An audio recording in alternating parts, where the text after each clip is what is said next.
Amigos, por favor.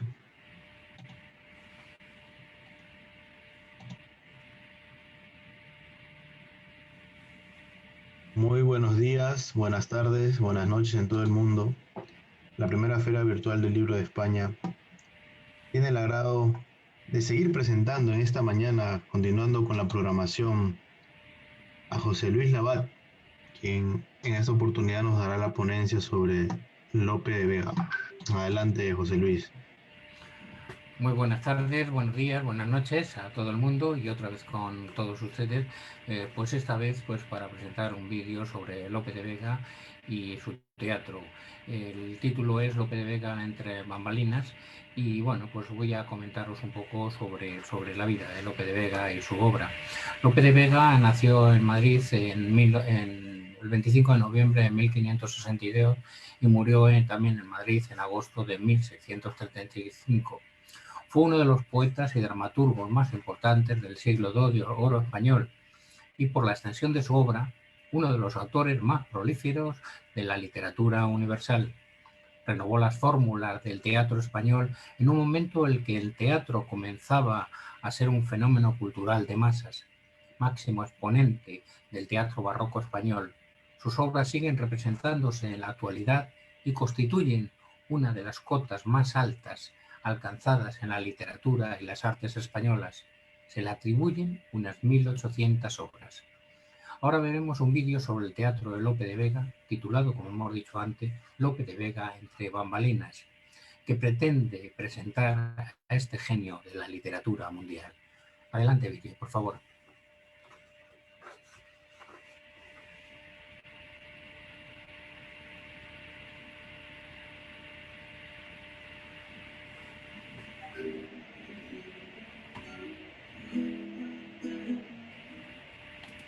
El teatro español cuenta en su haber con un elenco muy extenso de autores que a lo largo de la historia literaria española han alzado este arte a cotas insospechadas. Pero hubo una época en que el teatro era la manifestación de la vida y los primeros pasos de la libertad de expresión. Siempre y bien entendido que la censura de la Santa Inquisición era su feroz y voraz enemiga. Era el siglo de oro, el siglo del teatro de Lope de Vega.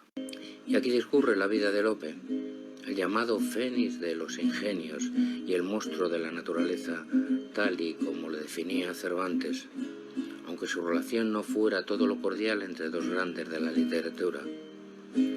Fue uno de los poetas y dramaturgos más importantes del siglo de oro español y, por la extensión de su obra, uno de los autores más prolíficos de la literatura universal. Nace un 25 de noviembre de 1562 en Madrid, en España, el mismo día que este humilde escritor que ahora les habla, eso sí, muchos años después.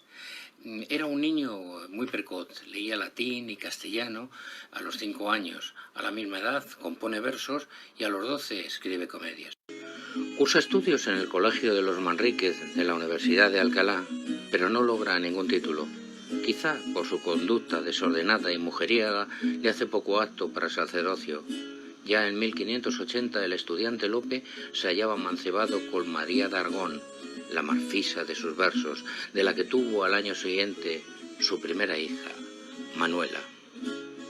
Lope mantuvo una vida inquieta en amores. Tuvo 2 mujeres, 6 amantes y un total de 14 hijos, de lo que a día de hoy hay constancia. Una vida dedicada a la literatura y a las mujeres, 2 de sus pasiones más importantes. Muchos de esos personajes de sus primeras comedias son auténticos libertinos. Él mismo, por boca de Belardo, se pinta así. Si lisonjeo la hermosa, la vendo como el amigo, y en lo mismo que la digo, estoy sintiendo otra cosa. Solicito que me quiera, y si la vengo a alcanzar, ya tengo lleno el lugar de que es muy necia y muy fiera. Se le atribuyen unos 3000 sonetos, 3 novelas, 4 novelas cortas, 9 epopeyas, 3 poemas didácticos y varios centenares de comedias, unas 1800 según Juan Pérez de Montalbán. Lope fue amigo de Francisco de Quevedo y de Juan Ruiz de Alarcón. enemistado con Luis de Góngora y con una larga rivalidad con Cervantes. Fue padre de la también dramaturga Sor Marcela de San Félix. Pero no he de hablar de la vida de este gran personaje que hizo hasta moda en su época. Lope le copiaban por su forma de vestir, por su forma de andar, por su forma de hablar. Todos intentaban copiarle. Él era un devorador de masas. En Montalbán, contemporáneo a Lope, decía de él: alto, enjuto de cuerpo, el rostro moreno y muy apreciado, la nariz larga y algo curva, los ojos vivísimos y halagüeños. Cuando el teatro comenzaba a ser un fenómeno cultural de masas, Lope renovó la manera de hacer este arte en España, máximo exponente junto a Tirso de Molina y Calderón de la Barca, de ese teatro barroco español. Sus obras siguen representándose en la actualidad y constituyen una de las cotas más altas alcanzadas de la literatura y las artes españoles. Fue también uno de los grandes líricos de la lengua castellana y autor de varias novelas y obras narrativas largas en prosas y en verso. La obra de Lope ha llegado hasta nuestros tiempos en cine, en teatro, en emisiones de radio. Lope sigue vivo entre nosotros. Tradicionalmente se le considera como el creador de la comedia nueva. Lope parte del gusto del público, lo que le lleva a olvidar los preceptos clásicos y a educar su obra a lo que la gente espera de él. Su estilo es innovador y con excelente calidad. Es capaz de provocar y mantener la suspensión por medio de recursos que sin lugar a dudas aprendió entre bambalinas. Y así, ver la reacción del público en sus comedias provoca una intriga en cada una de sus obras que mantiene al espectador quieto en su butaca, o mejor dicho, en su silla, hasta que el telón cae y termina la obra. Obras, como ya dijimos, existen muchas, pero citemos algunas, aunque harto complicado sería hablar de cada una de ellas. El Caballero de Olmedo, La Dama Boba, El mejor alcalde del rey, Fuenteovejuna, El sembrar en buena tierra, Quien todo lo quiere, La Dorotea, Castigo sin venganza, La viuda valenciana, El perro del hortelano, El acero de Madrid. Un catálogo de obras que han sido y serán representadas en todos los teatros que se precien de tener una cartelera de lujo. Y con Lope de Vega, el teatro español recupera su primitiva vocación lírica.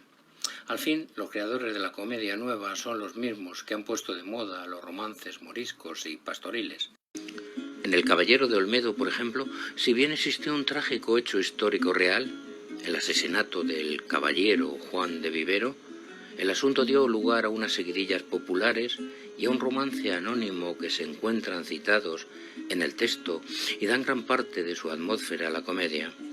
En otras, por ejemplo, en Fuenteovejuna, ya no introduce, sino que imita los romances tradicionales, que en escena aparecen cantados por músicos. Otras veces utilizan canciones populares, como la de La Siega de Peribáñez y El Comendador de Ocaña. Mucha lírica tradicional castellana antigua, villancicos, serranillas, canciones de boda, seguidillas, hoy desaparecidas, se han conservado o reconstruido gracias a las inclusiones de Lope y sus imitadores en sus comedias. Por otra parte, Lope inserta en sus comedias pasajes de lírica culta que utiliza sobre todo el soneto cuando hay monólogos y los personajes se quedan solos, o cuando la acción se remansa en comedias en lo que lo fuerte se encuentra en la caracterización, como ocurre en el caso del perro del hortelano, que llega a incluir nada menos que 5. También utiliza la lírica en las décimas, que son buenas para quejas, como indica el arte nuevo de hacer comedias, y menos frecuentes en los romances y las octavas reales, que utiliza solo para relaciones, eso es, cuando un personaje cuenta algo de otro. Lope de Vega creó el teatro clásico español del siglo de oro, con una novedosa fórmula dramática. En dicha fórmula mezclaba lo trágico y lo cómico, y rompía las 3 unidades que propugnaba la escuela de poética italiana y la retórica de Aristóteles. En cuanto a la unidad de acción, las comedias de Lope utilizan el imbroglio o el embrollo italiano, contar 2 historias o más en la misma obra, por lo general una principal y otra secundaria, o una protagonizada por nobles y otra por sus sirvientes plebeyos.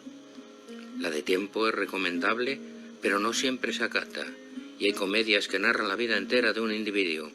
Si bien recomendaba hacer coincidir el paso del tiempo con los entreactos, con respecto a la del lugar, no se acata en absoluto. Es más, Lope de Vega no respeta la cuarta unidad, la unidad de estilo o decoro que se encuentra también esbozada en Aristóteles, y mezcla su obra lo trágico y lo cómico, y se sale de un teatro polimérico que utiliza distintos tipos de verso y estrofa, según el fondo de lo que se está representando. Utiliza el romance cuando un personaje hace relaciones, esto es, cuenta hechos. La octava real cuando se trata de hacer relaciones lúcidas o descripciones. Redondillas y quintillas cuando se trata de diálogos. Sonetos cuando se trata de monólogos introspectivos o esperas, o cuando los personajes deben cambiar de traje entre bambalinas.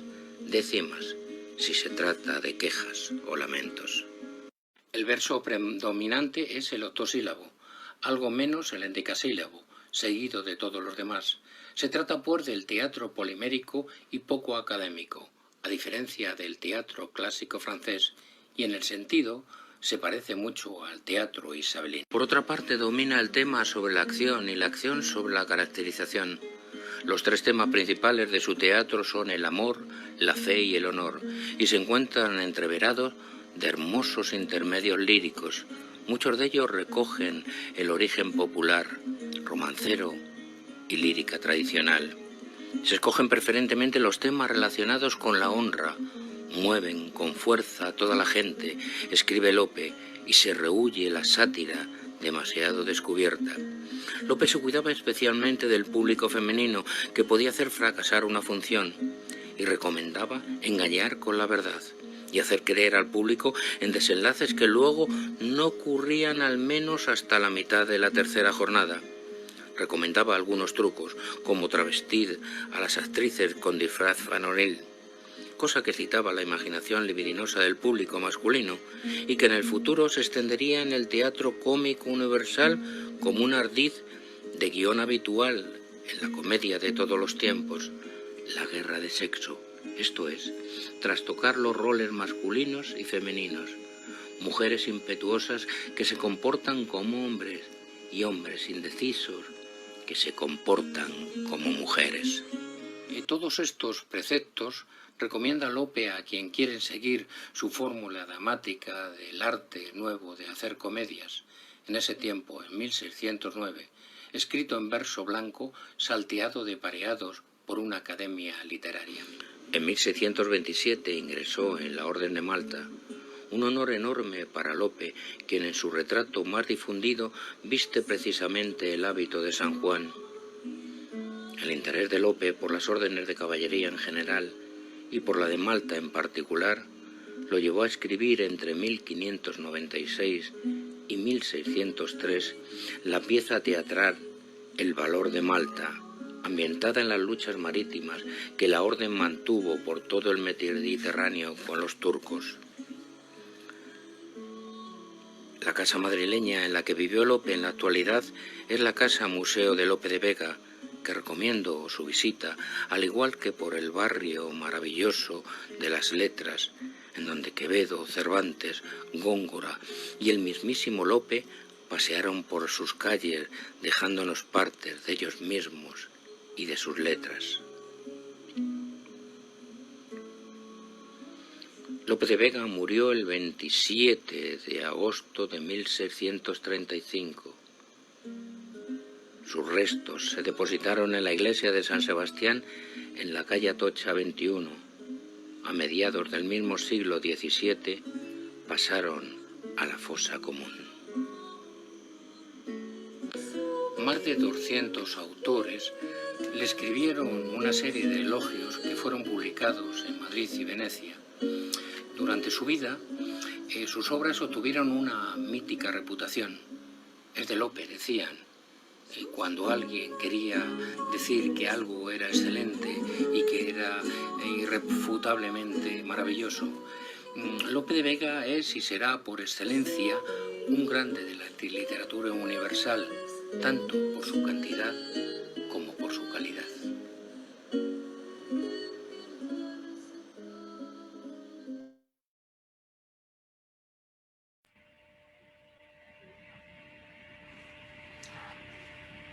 Bueno, pues esto ha sido un poquitín todo, y lo que sí me gustaría, me van a permitir dos licencias antes de terminar.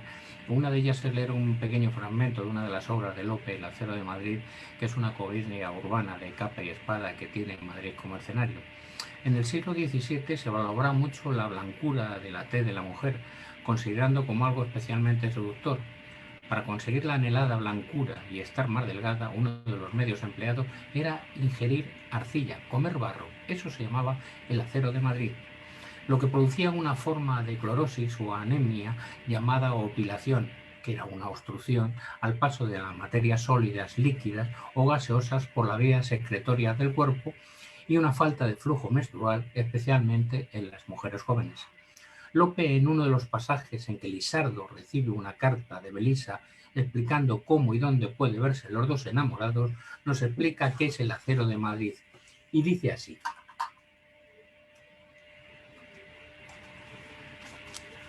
leo poniendo en mis ojos de tanto amor los antojos, que hay un alma que los pida, mientras duerme la envidia de esta tía, y la esclavilla, si despierta vela, te escribo a medianoche, lumbre mía, y por vivir no puedo sin cautela, oye dos cosas que el amor piadoso para nuestro medio me revela.